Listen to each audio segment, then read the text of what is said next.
3 situations when your business should consider purchasing a new vehicle. The first one is operational load or expanding your services. If you have a vehicle that you need to acquire in order to support the new operational load that you have coming in, you just took a giant steak and now you have to digest it, you can add a new vehicle into your business.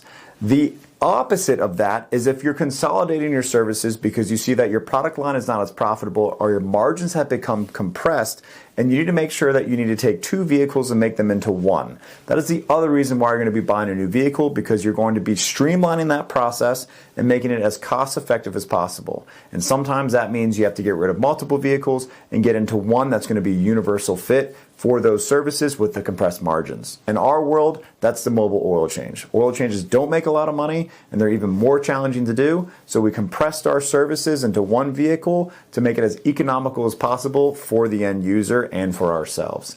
Our third reason, which is the most obvious, is that your vehicle is just too old and it needs to be in that vehicle aging cycle. The repairs are costing too much, the services are costing too much, and you'd be better off spending money on a monthly payment or buying cash with a new vehicle, whichever depends for you. You could also lease that vehicle.